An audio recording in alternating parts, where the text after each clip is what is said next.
Hey there. Yes, I am back.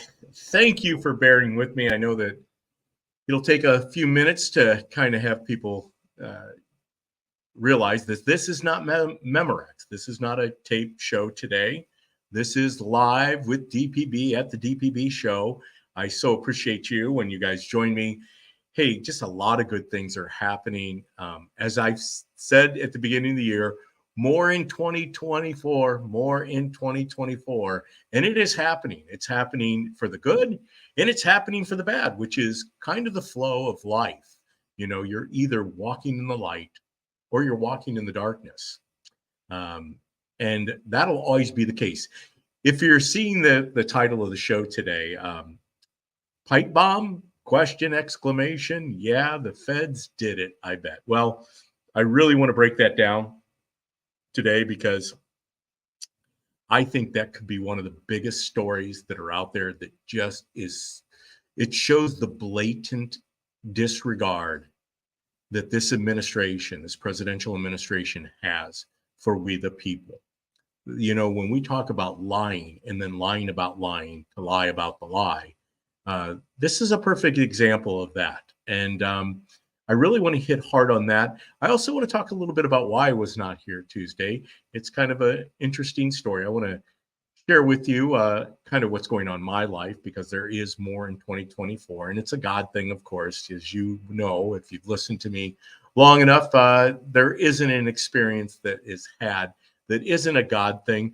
But the best part about today's show here at the DPB show is my guest. And I'm going to bring her in because I think she took herself off stage. There she is.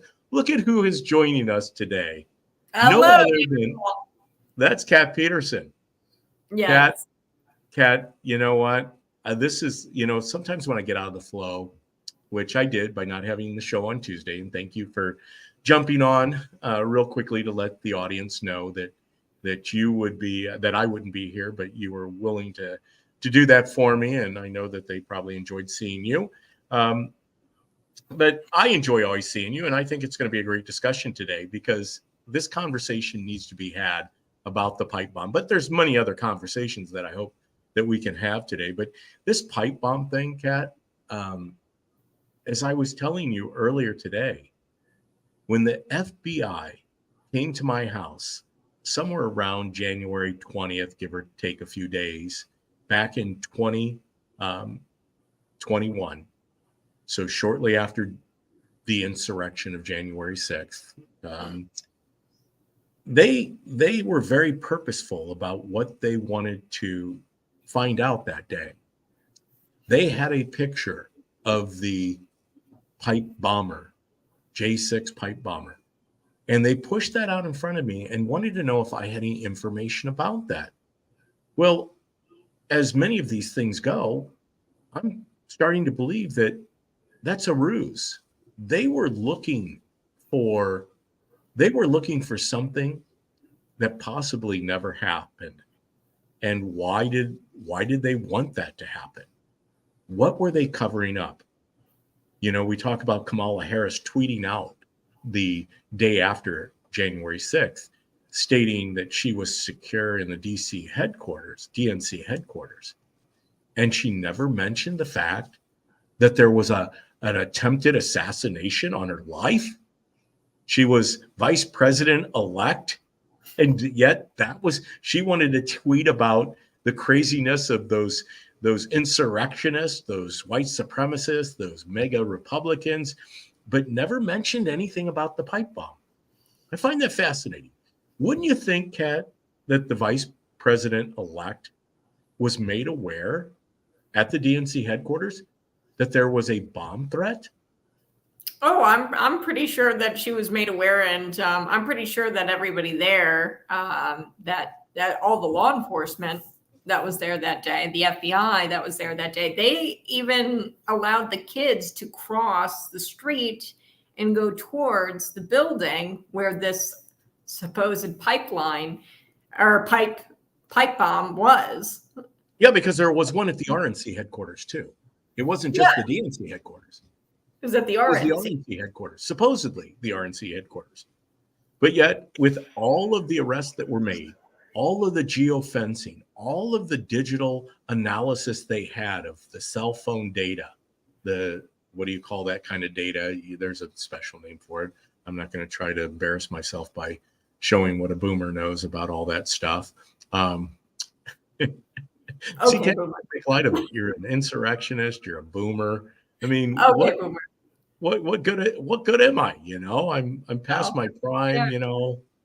Yeah. Well, the thing about it is as well, Kamala Harris, like Ryan brought up, I don't know why she was at the DNC that day. She has said on the record that she was not there, that she was at the Capitol building. She was supposed to be at the Capitol, but then it came out during the Jan 6 committee that she wasn't there, and they just kind of glossed over it. And she lied to everybody and said that she was at the Capitol, but she was actually at this DNC headquarters but like nobody even pointed out her lie, where she was blatantly lying about where she was that day. Well, and it was interesting because when you tell that story, if you would have told me back when I was Kat Peterson's age or Ryan McKenzie's age or any of our other grateful followers and listeners, subscribers to our content, that I would have the FBI visit my house and ask questions about a suspected bomber that might not even exist, or just a figment of the Federal Bureau of Investigation's fantasy land, or the land of make-believe. And how would those field agents, I mean, they were acting as if this was a legitimate thing. And they probably truly believed that they were out to find this pipe bomber, because they didn't come there to ask me specific questions about the bus trip that that I helped coordinate through the radio station at Cities. Mm-hmm. They did, after they left, they did have a couple questions because they wanted a list of the people that were on the bus, and unfortunately, they were never going to get that list. In fact, Kat, do you know who was on that bus? No, I don't know who was on the bus. I don't even think that the general manager of the radio station knows who was on that bus. Mm-hmm. Because I'm pretty certain that I'm the only one that has a copy of all of the people, because we had them sign affidavits. Obviously, that's just part of the waiver part of the program of taking a trip like that. But yeah, no, I have that list, and that list will, once again, as they say, it will die with me. And mm-hmm. It's interesting, but that's what they were fishing for. They were wanting to know if certain individuals were on that bus. Have you seen, David, Police State? Have you seen the film yet? I have not watched it. I've intended to watch it because, that came out right between Thanksgiving and Christmas, or just prior to Thanksgiving, the holidays get going crazy. And go ahead. So I have to tell you this, because here's what I think was going on when the FBI visited you. They were scoping out to try to, so here's how it lays it out in the Police State film. They talk about the FBI and about these intelligence bureaus and all of these cops and law enforcement, federal law enforcement, and they're given like a task that's super vague. And this was something that happened after the Patriot Act, after 9/11. They're given like this very vague task. So with 9/11, it was, we got to bring down Al-Qaeda.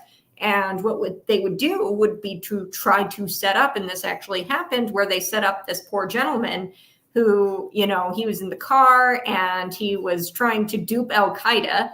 And he thought he was going to get $50,000 out of Al-Qaeda or some sort of terrorist organization. And he thought he was duping Al-Qaeda, but the FBI agent was undercover, acting as if he's Al-Qaeda. And he gets him to say like a pledge to Al-Qaeda. And the FBI agent promises him like $50,000 to go blow up Sears Tower or something like that. It was like, he was like, okay, if I give you $50,000, what are you going to do with it? And he goes, I don't know, buy a bunch of guns. And he goes, what? Yeah. If I give you $50,000, you got to do something big. He goes, bomb a building? And like, this guy was not capable of carrying out that crime. And he had no means, no gumption to actually go do it. But what I think they were doing, they were trying to find idiots and people who, were there that day. Useful idiots, that is, in Yeah, the world of Marxism, socialism. This pipe bomb on. They were looking for somebody who they could dupe into admitting that they put that pipe bomb there. So like the Russian collusion, they needed the PP hoax in order to go and get a FISA warrant from, trumped up charges about a Steele dossier. I mean, this is what they did to Trump. And now they're doing it with the pipe bomber because they thought the public would forget about the pipe bomber. And unfortunately, new footage shows the front of the building, the actual pipe bomb, supposed pipe bomb, that was they now say might have been just a dummy bomb. It might have been an operation being performed by the Secret Service and the Federal Bureau of Investigation that went bad. That something got left behind that shouldn't have been left there. Who knows what limits? Well, here's what I think it was. It was the FBI. So what happened on January 6th was definitely police brutality. And they knew that they were going to shoot all these rebel bullets into the crowd and gas people. And they were going to do all of these atrocious things to the people that were there that day. And they did, but this was a backup plan. If they did not provoke that crowd enough to get them to push back in any kind of way to make it look bad, then this was the backup plan. If the Trump supporters didn't push back in some sort of way to the police brutality that was going on. Even with the police brutality, there wasn't like this violence, like no Trump supporter killed a cop, right? It was one Trump supporter who died. But I think that this was a backup plan. This was the Fed's backup plan. Like, oh, somebody planted a pipe bomb here at January 6th, but they didn't have to go there because they had the breach of the Capitol. I know that's crazy, but I think that's what it was. And Chad, how do we piece this together? That's what I'm saying. What we know, the damage that has been done over the past 3 years, because I spoke about this on last week's show on Thursday. How does Trump, if indeed we believe that Trump is going to be the next president, how does Trump take and remove another 8 to 10 million people? Some people say it's more than that. It's 12 to 15 million people. How do we get these people back across the border?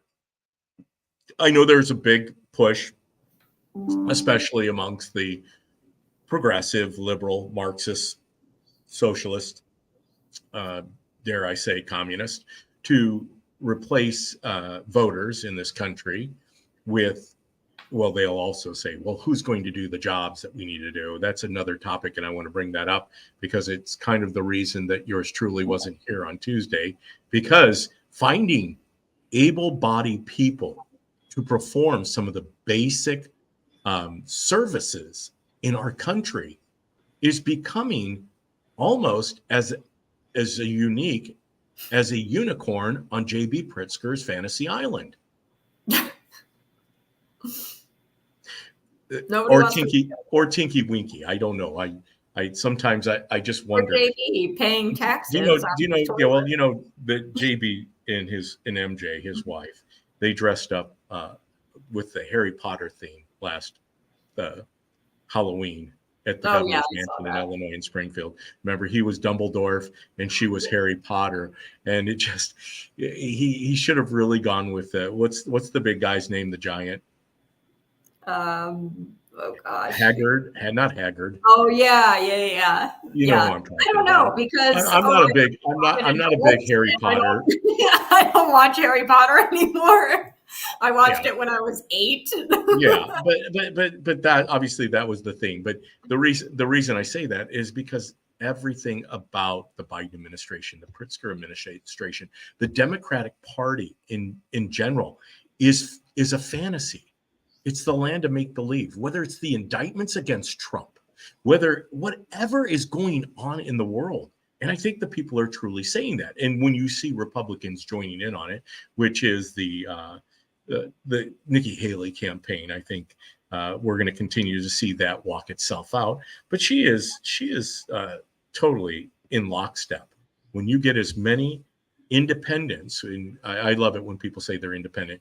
Really, if somebody tells me they're an independent, they're never a Republican. They're a liberal. Yeah. I've never met somebody who I'm claims. a libertarian. Oh, so you're a liberal. Yes. Yeah. They hide I'm an behind. independent. I'm moderate. Yeah. No, you're. Oh, you're one of those. Well, and really, here's the litmus test when it comes to that. And I don't want to get too far away from everything that's going on, but it's I guess it kind of flows with it. Is that when people that you meet tell you that they identify politically as a moderate, independent, or libertarian, it's fascinating that most of those people aren't rooted in a faith. Yes. I asked that question. That's my follow-up question. When they say, oh, I'm a moderate or I'm an independent, I'll say, oh, do you believe in God? Yeah, is God first in your life? Just ask. And then God first in your life? Do you put him in? Yeah. Do you put God first? Hey, that brings up a new question I have for you, because I was thinking about this last week, and I do want to tell everyone about what transpired on Tuesday, the reason I wasn't here. And I do appreciate everybody that's already joined us today at the DPB show. Don't forget to like, share. I've got the little thing traveling across the bottom there. The different platforms. We're on Twitter, YouTube, Rumble, and Facebook. So go out, like, subscribe, share it with everybody, because this is what we're going to continue to do. I'll have guests, as you have seen over the years when you've watched the DPB show. And I've got Kat. And I know Kat is a great resource because she just brings an interesting perspective. Ryan McKenzie joined me. It's good to see Ryan in the chat. But let me ask you, and I'll ask Ryan too, because he's been very vocal here today already in the chat. How many Christian conservatives are coming across the border right now? Zero. Yeah, there you go. The answer, as far as I know, it's zero. Isn't that fascinating that with this major invasion of our southern border, where people are just really up in arms, calling them refugees, asylum seekers, and everything else, why aren't those people conservatives or even Republicans? So what is the real intention going forward of an open border? That's just one question. That you're right, Ryan. That's goose egg. Ton of Muslim terrorists, though. I think that there's probably some truth to that, and we know that because they're not just all from Central America or Mexico. They're coming from Africa. They're coming from all areas of the world, India, China.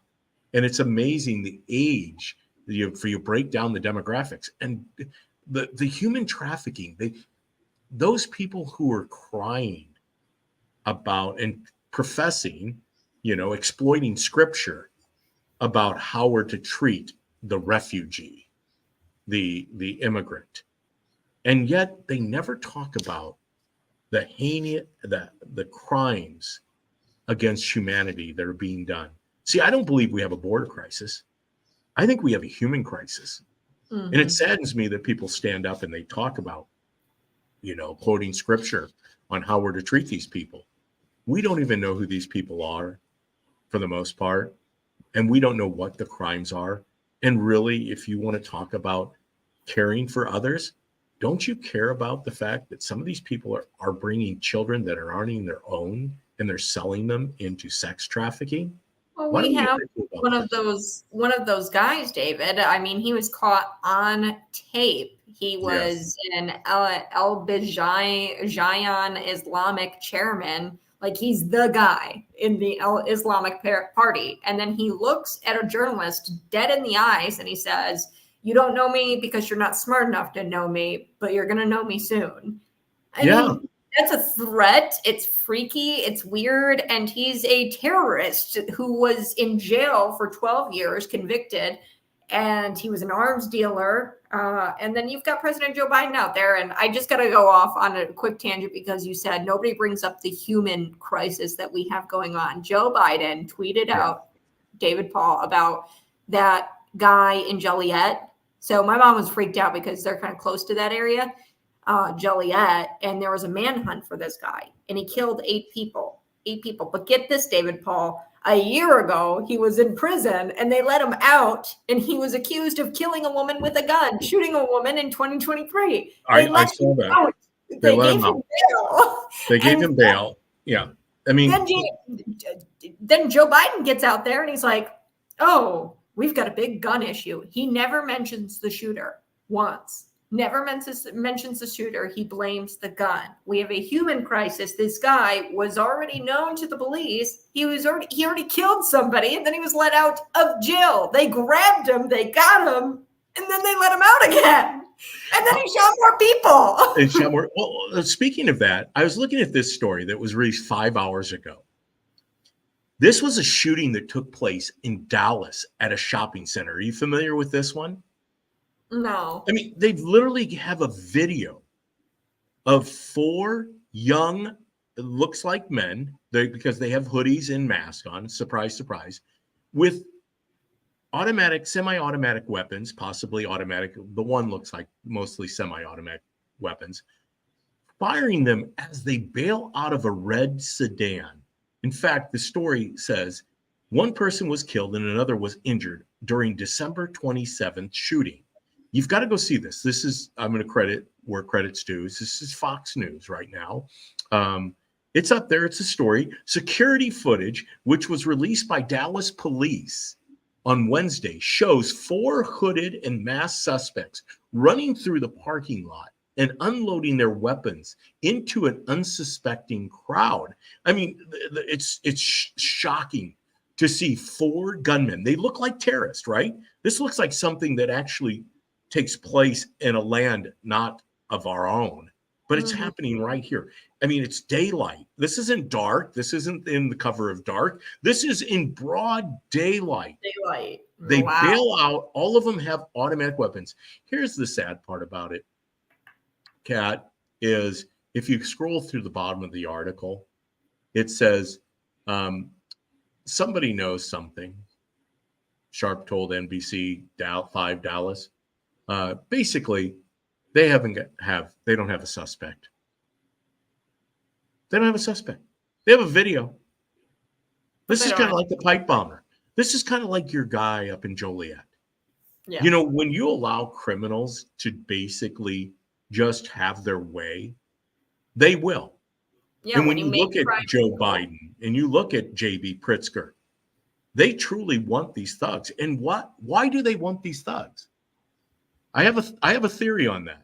You know, this isn't the critical immigrant theory or the critical race theory or the replacement theory. They do want to replace not only voters, but they also, I believe, want to weaponize the gangs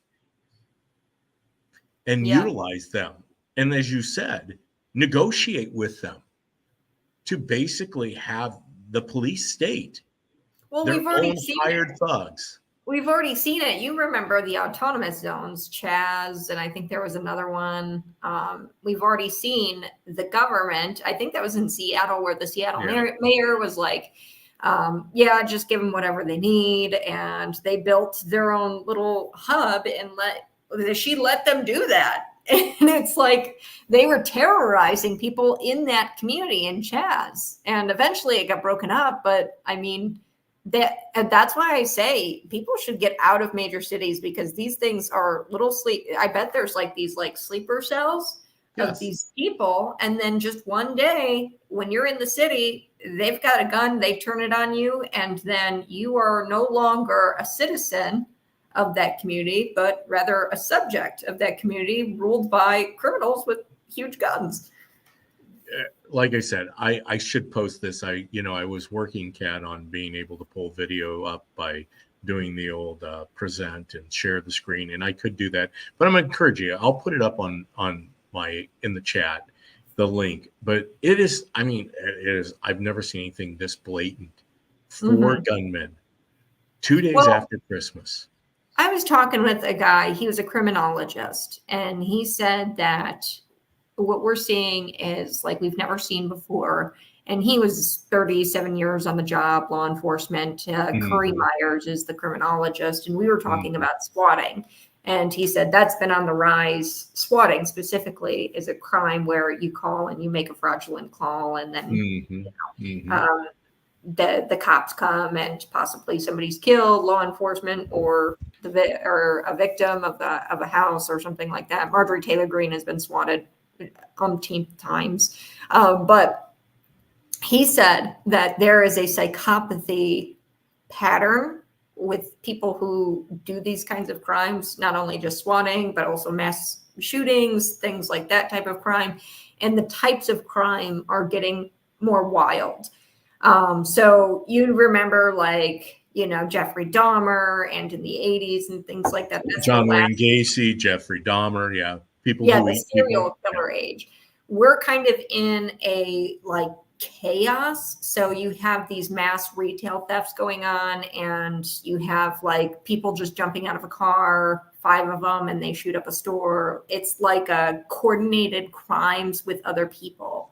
So instead of these serial killers back in the 70s, 80s, I don't know when that was, but instead of that, they are hyper fixating on creating little communities of crime and then going out and causing as much chaos as possible.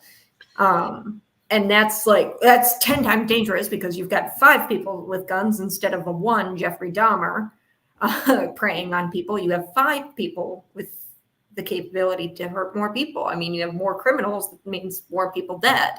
So he was explaining it like these psychopathies. You're seeing sadism, Machiavellism, Machiavellianism, Machiavelli.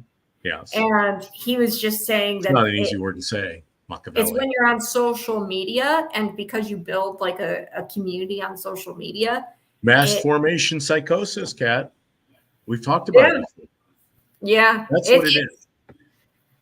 It's starting to get really bad and scary about how all these people are coming together to commit crimes in the same way. It's no longer like a serial killer committing crimes because he wants, the glory and he's a sadist and a creep. And it's no longer that. It's, I'm going to get as many people in on this crazy cultish crime thing that I'm in. And I'm going to see how many people I can get in on it with me. Isn't that weird? It is. It is. Hey, I appreciate everyone. I'm watching the clicker and the viewer come in, and everyone that's in the chat. Thank you for joining us. Obviously, this is how we get it done, right? Having conversations about this material. Check us out at the DPB Show, YouTube, Twitter, X, Rumble. YouTube, Twitter, Rumble, and Facebook. Yes, we can do that. Please join me, subscribe today.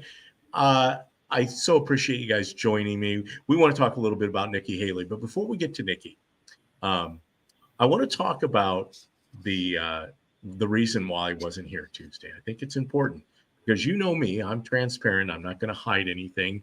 I think that this entire show has been about sharing about corruption, why it is our government is broken, but also why I'm a broken person in need of a savior. But so you guys know that I'm doing this podcasting thing now, thankfully, to people like Paul Garcia of Garcia Productions. Go out and give him a like. Kat Peterson, go out and still listen to Kat. She's on the Morning Buzz. And because her career is going to continue just to blossom, no matter what she chooses to do going forward in life, she will always be a dynamic person doing what she loves. definitely like my friend Ryan McKenzie's The Ryan Mack Show. He always is very faithful to joining both Kat and I when we ask him to step in. Kevin Ferris, Ty Smith. I mean, these are the people, the foundation of where we're going 5-10 years from now. And so with that, I don't have my Sunday show, which might be brought back. I don't know. I'm kind of just still weighing things with this being live from 4 to 5 on Tuesdays and Thursdays. But I had a lot of disappointment last year. You know, I did not take charge of some of these situations where I had the opportunity to be the state director for the delegate contingency here in Illinois. I thought that I was a shoe-in. I mean, I had somebody call me, that a very trusted friend of mine, and tell me that I was in the running. I thought that that's what my job was going to be from August of last year, actually, about August of last year, until May of this year.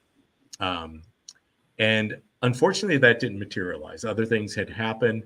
So many beautiful things happened. I mean, count my blessings, just showered. So grateful, not deserving, obviously, of most of what God has done for me. But I ended up with my show being canceled at the radio station. And so I needed a little income. So I went out and explored opportunities for income. And I needed, something to keep me busy because being in politics wasn't going to happen right now. Campaigns are struggling. And that's just not, it doesn't matter if it's a Democrat, Republican, Green Party, Libertarian. People are strapped. They don't have the liquidity, the resources to give to campaigns. I mean, granted, at the higher levels, some of these globalist elitists who are funding different campaigns like Nikki Haley's, there are resources there specifically, but there's not a lot of resources for your local candidates, your local races. So I went out looking for employment, and I said, what can DPB do? And I happened across a very dynamic ma and pop company here in the Bloomington Normal area. I don't have permission to say their name. Obviously, I'm currently on the payroll, so I'm going to find out if it's okay that I bring them up. They're not dependent upon anyone locally, but I thought I was going to go and drive, be a delivery driver. And I went and did my occupational health screening, which means that, it's you provide a sample of your human fluids to make sure that you're not a habitual drug user or anything. And I'm sitting there waiting in the waiting room at OSF Hospital. And on the TV screen was MSNBC, and they were covering the fallout. And I call it the fallout because when MSNBC is covering Donald Trump, which is rarely happens, they cover him a lot, but they have nothing good to say, which is this particular day. And they were talking about the Iowa caucus, and of course they were running him down and doing everything they could to put him in a trap. And I was fascinated by that, Kat, because here it is, a large network, relatively large, right? I don't know who really listens to them, but I was that day. And they captivate somebody's mind. I bet you the way they report that 50% of the people, and I think I heard the statistics, don't even have a clue of what's really going on out in the world. And they literally turn to sources like MSNBC, CNN, and it's so skewed and so blatant. Now they're on their, those on the other side would say, well, Fox News is skewed too. Well, okay, I'll give you, I'm sure they are to some degree. I don't really rely upon Fox News. I like Revolver News. I like Just the News with John Solomon. I like Greg Jarrett. I like Dan Bongino, Mark Levin. Post-millennial. Yes, post-millennial. I mean, there's so many resources. But I just was fascinated as I sat there and listened to the lies after lies or this twisting of the truth, making themselves look holier than thou, while disparaging everything that any of us, who don't seek or don't see things the way that they view the world. I just was fascinated by it. I digress, because obviously that's far from reporting on my delivery job and the great company that I am working for. But the fascinating thing about this mom and pop company is they pay very well. And they need help. I mean, they have ads out there on Indeed. And if you'd like to message me personally, you can do that, obviously, through the chat. I'd love to tell you about this company. It's definitely the job that I'm currently doing with them is not a job for a 60-year-old man. I was telling Kat earlier that today I offloaded 3,200 pounds of stuff, because that's what they deliver. They deliver stuff, because it's kind of like Madame Blueberry from the VeggieTales Stuff Mart. There's always plenty of stuff out there to purchase, but they do fulfillment in many ways. They do some delivery where it's just critical inventory, but they do deliveries of big bulk stuff, and that is their need. And part of that reason that is their need, Kat, at what they're paying an hour, is they can't find people. I mean, they literally can't find qualified people who are willing to work. And I think it's part of the downfall of our culture. Yeah. When you look at the fact that they can't find young people who want to make $19 an hour using their physical abilities to do a job, it's not easy, believe me. Most work isn't easy, when you really look at it. Everybody wants the job that involves sitting at home with your laptop open and getting paid for it, or sitting at home and doing nothing and getting paid for it. I mean,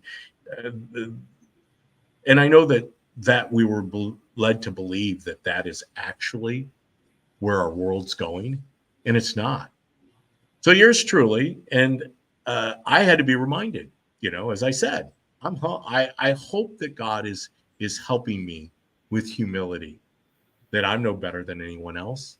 If I have the God-given abilities to work, I'm going to work. Now, granted, I will say it's hard work, but I'm thankful that this opportunity presented itself. Also, the relationships I've already made in such a short period of time.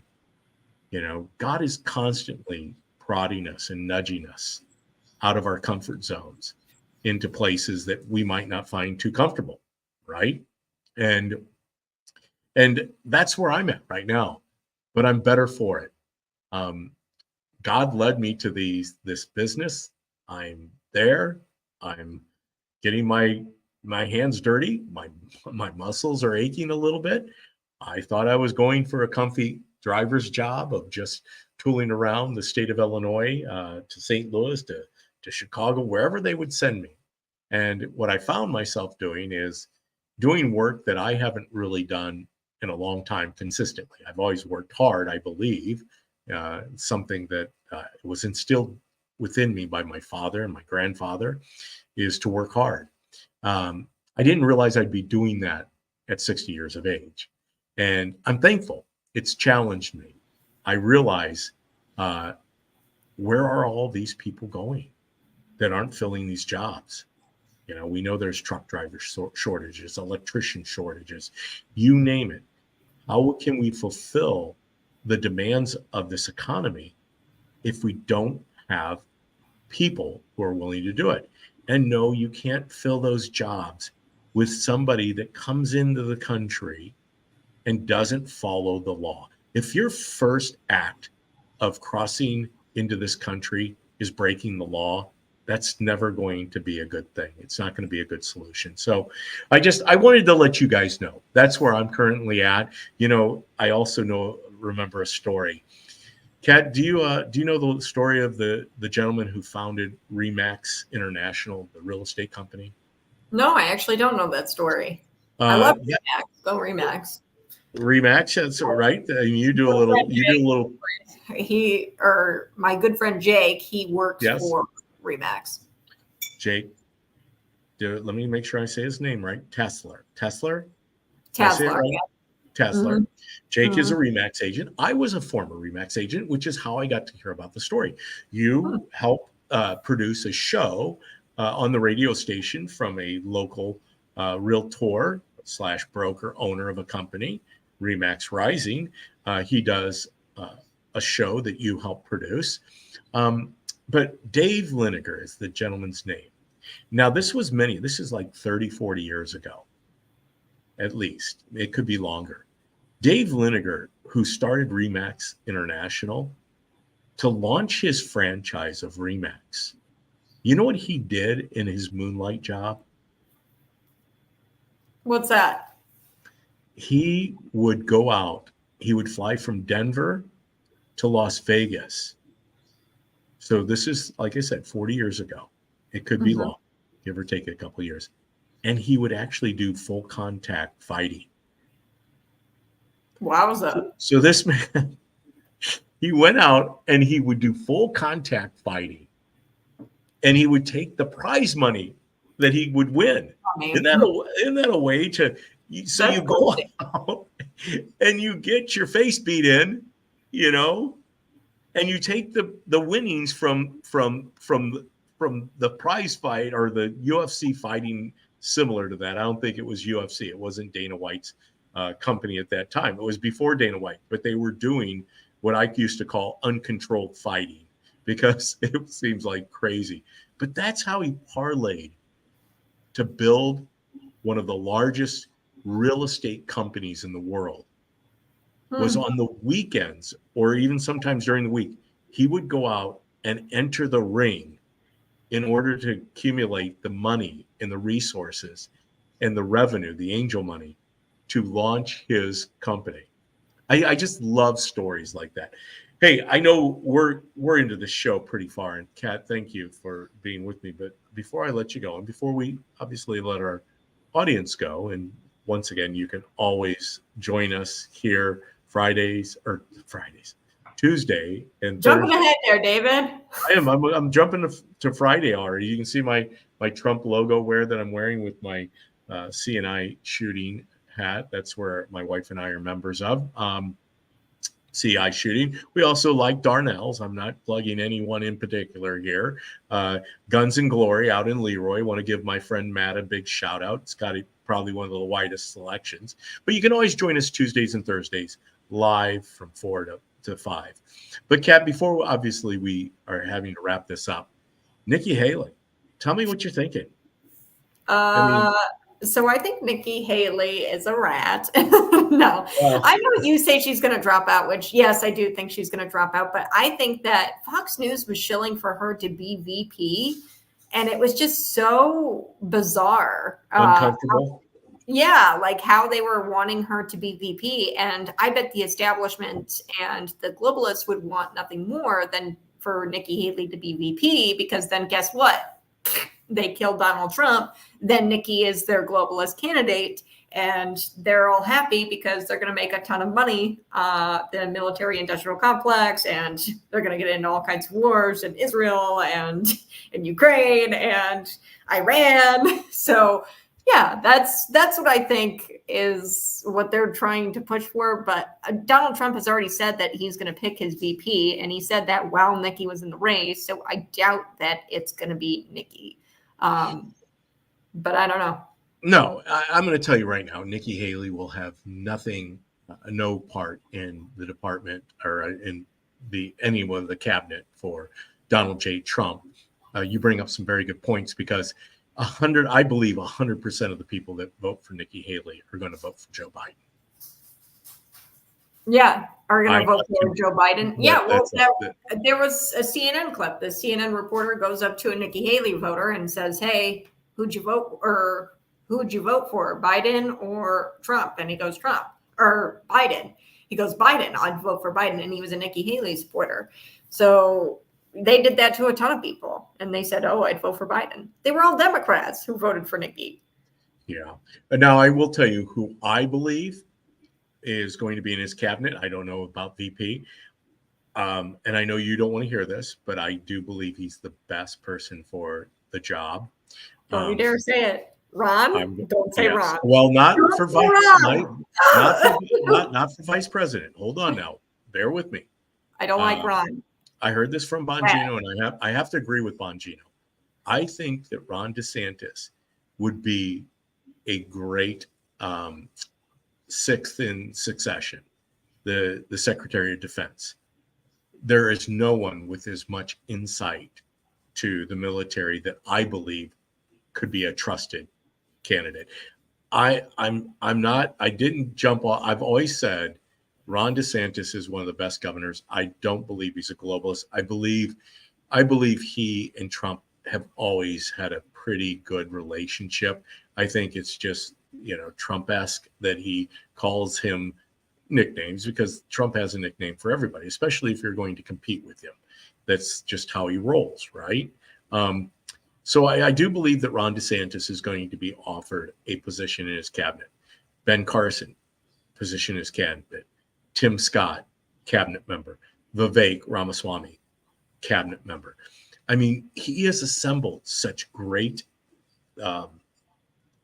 individuals, because he didn't do that the first time around, right? He took the advice of the establishment Republicans and started putting people in place like Nikki Haley, who just turned around, and truly you wonder where some of the leaks came from during the Trump administration. I think we know that now.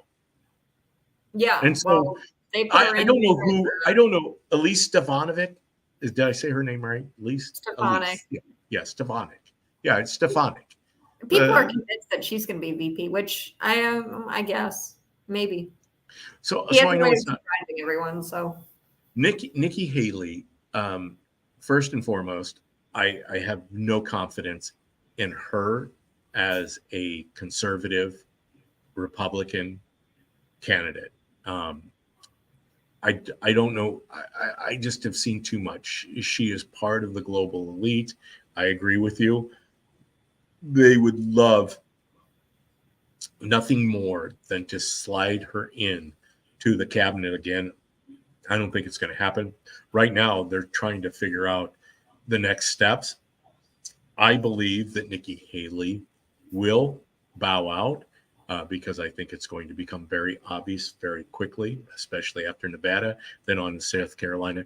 How can you continue to stay in the race when the governor of the state that you're from, that used to be the governor of, has endorsed Trump? 2 senators, because every state has 2 senators, have both endorsed Trump. Now, granted, she has one member from the House who is a congressman from South Carolina, who has a Liberty score of 92%, which is fascinating, right? Who's part of the Freedom Caucus. I think his name's Norman. I don't get that, which goes to show you that I don't quite understand all of the inner workings of Washington, D.C., because I've come to the conclusion, too, that Bongino says this often. I don't trust any of them. And I'm in that boat. I mean, if they're not a God first, if they're American first, okay, I'm still not going to trust them. If they're a God first candidate and they can prove that by the way they conduct themselves, the fruit, then yeah, I've only met a couple God first candidates. I believe that Darren Bailey is a God first candidate, not a perfect man. In fact, he'll tell you that he's not perfect. He's running in the 12th congressional district. I've met another one that I think is a God first candidate, and I'm hoping that he continues to walk that out. I'm still withholding an endorsement of him. I am helping in his campaign. It's in the Senate district, the 53rd Senate district of Illinois. I'm not willing to go public with my endorsement of him on my show yet, but I think it might be coming here in the next week. I am out helping him with his campaign, as I said. So I'll keep you apprised. But if they're not a God first candidate, Kat, this goes back to my, and I wanted to share this with you before I got off. So I put out my resume, as I said, to to land a job, right? Little income, working. I need to do something, 23 didn't bode well for me. I lost a significant amount of income, not only at the radio station, but not getting chosen to be on another campaign and working a campaign. And once again, I take full responsibility. I should have followed through with people and not rely upon certain individuals to help. But during this process, I had to put together my resume. And I said, what's my objective going to be? What am I looking for? Who am I going to tell the world that DPB is? And I said, I'm done lying. I'm at a point in my life. I'm 60 years of age. Have I said that once or twice? Kat was at my little birthday party. No, were you at my birthday party, Kat? Yeah, you had one too many beers. You probably don't remember that I was there. Kat, I didn't have enough beer that night, but I wish I would have. So many people. I can't believe how many people were there. But on my objective, and I put it out to at least 12 different companies. I was selective in who I would apply to and send my resume to, because I'm adamant I'm not going to work for a woke company. Could you imagine DPB at a woke company? And first and foremost, as soon as they try to Google my name in a DuckDuckGo, they're going to say, we're not hiring the insurrectionist, the origin of terror, it's so I was selective, but in my objective, I put, I basically, I don't have it in front of me, but that God is first in my life. My objective is to always place God first in my life and to encourage and motivate others to do the same. Now, no, I'm not going out there and preaching the word of God verbally. I hope that I'm doing that by the way that I live my life, that when they see Christ in me, then maybe that conversation will start to transpire. So I put that on my objective. God first. Kat, you know how many callbacks I got on my resume? How many? 2. Oh. So I'm gonna give a shout out to Jill and Justin at Chick-fil-A. So here this is not a paid sponsorship, but Jill and Justin here in the local Chick-fil-A restaurant of Normal, Illinois, reached out to me. Obviously, that doesn't faze Chick-fil-A. They're a God-focused, people-focused business, right? They put God first. They let their employees off on Sunday. They don't open up on the Lord's Day. So shout out to Jill and Justin. If you get a chance, spend some money with Chick-fil-A here in Normal, Illinois, if you're within the central Illinois area. The second one was the company that actually I'm on staff. I'm on board. I'm employed by them, right? I went to work today. They didn't know how to respond when he came through. In fact, he shook his head because they're believers, right? They're faithful people. You've got to be. If you run your own business through a Biden economy, you better have something to lean into, right? Because Lord knows, how do you survive a day without God? Yeah. Oh gosh. I mean, I'm telling you, the amount of times that I put my head down today and I just said, Lord, please be with me today. Lord, please be with me today. Be with me, Jesus. Is that what you told him? Be with me. Be with me, Jesus. He was probably like, gosh, girl, shut up. Stop talking to me. Well, sometimes I think I annoy him, but I just had to all day today. I was just like, God. I'm looking up. Then I'm looking up. Well, so this the owner of this business, which I hope to get permission to give them shout outs, but I would never, utilize somebody's name. I think they're going to be okay with it, but but this has happened all so quickly. Last Thursday is when I found out that I was going to go to work with them.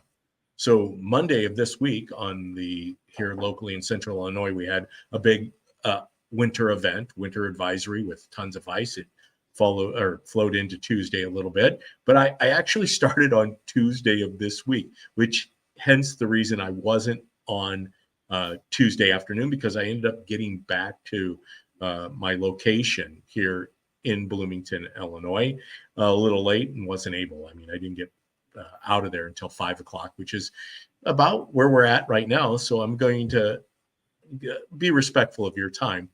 But this gentleman did a double take, the owner of this business, when he saw my objective of putting God first. He's like, you know, I'm already experiencing a business that has been intact for 20 years, very successful business. It's in the delivery business, so they're providing final mile, last mile carrier service for Wayfair, Estes, the biggest transporters of goods and services, and so he saw this and he said, I didn't know what to think. He said, is this guy for real? I've seen hundreds, if not thousands of resumes, and this guy is leading with God first. How important is that? If we truly are who we say we are we not willing to profess it to a lost world, a broken world, that your objective in life is to put God first and to encourage and motivate others to do the same? Yes, that was a risk. I might not have gotten one call back, but that's what I was looking for, is a company that put God first. So as hard as the job is that I'm doing right now, 3,200 pounds of offloading. I had a pallet today that was 700 pounds. God is first in this company. And I want God to be first in my life. And I want others to put God first in their lives. And I believe if we truly did that as a faith community, not 95%, because if it's 95%, Kat, what's the other 5%? Is it the 5% that put Jesus on the cross? Yeah. I mean, if we're not willing to profess him and deny him 3 times, right? Yeah. I don't want to be that guy. Or when they write stories, I don't want to be the guy that denied Jesus 3 times. Yeah. So living a God first life, I don't know how people don't. I really don't. I have no idea. But yeah, God first. I'm glad that you put that on your resume. Yeah. So needless to say, I don't know how many people would ever do that. Hey, June, I appreciate your comment. Remnants rise, God first. It's a very narrow path. So true, June. Thank you for being at the DPB show today. You know, we are up against the end of the hour. Kat, come back here. Why are you going away? Sorry. Kat, don't be bailing out. I mean, you've been with me the whole show now. It is truly, this is what I want to do going forward in life. Yeah, the door was closed on the radio. I will say, got a great email. Did you get the email I forwarded to you from one of my former listeners? Yes. Who basically said she had multiple radios in her house and she doesn't need to hear Hannity on the weekend or a rerun of anything else. She said, bring back DPB, bring back Ty Smith. And I'm hoping to do that. You know, God's opened this door for podcasting. And as you can tell, one of my favorite on-air talents happened to join me on the show today. And we're going to continue to do this. I mean, I obviously listen to Kat's show on the Morning Buzz. I encourage you all to tune in to 92.9 to listen to Kat. She's there live every day, almost every day, until a rain or a ice event comes on Monday of this past week, and she's not able to get out like none of us were. I mean, golly, you would be crazy to get out and drive in that. On my first day on the job, in Central Illinois here, between Leroy and Mahomet, 10 semis off the road. 10. Wow. And I think another 5 vehicles. So Kat is live, and it isn't Memorex. When she can be in studio. So I encourage you to like her. Hey, Kat, I've kept you for an hour. Thank you. I'll see you. I'm going to go pull out my green bean casserole. You go pull out your green bean casserole. Thanks for having me on the show, David Paul. You take care. Thank you, Kat. I'm going to go myself and enjoy dinner. I would like to say I'm enjoying dinner with my beautiful wife, who was in there earlier commenting. There she is right there, calling me the origin of terror. It's you and me, and we believe that God, he's got us. There's no question about it. Look at where we've come and look at where we're going. You know, our reward isn't here on earth. Our reward is in heaven. And I'm willing to I'm all in. I'm not backing down. That sounds like Ron DeSantis, right? We're not backing down, or Tom Petty. But I thank you guys, because I can't do it without you. Every one of you that's in the comment section, we're going to continue to bring you content about what's happening Central Illinois, in the state of Illinois, and on the federal level, because we know that this content, especially after viewing MSNBC, we know it's not getting covered. It's not getting covered by our local public paid for, or government paid for radio station, our local newspaper here, and pretty much throughout the state of Illinois. You know, they're favorable. The media is very favorable to promoting our governor, who literally lives in the land of make-believe. There's no integrity there whatsoever. I don't even know if you can have a conversation. In fact, you know, he's dangerous. You know, he says that we're dangerous. No, he's dangerous. He's going to get people killed, especially when he wants to take away the rights of God-fearing people to protect and defend their families in this country. Hey, we're in an hour. Once again, peace be with you. God loves you, and so do I. Or I should say, I love you, but God loves you more. Until next Tuesday, I am signing off. As I said, go out and like and subscribe at the DPB Show. But we look forward to seeing you soon. Take care.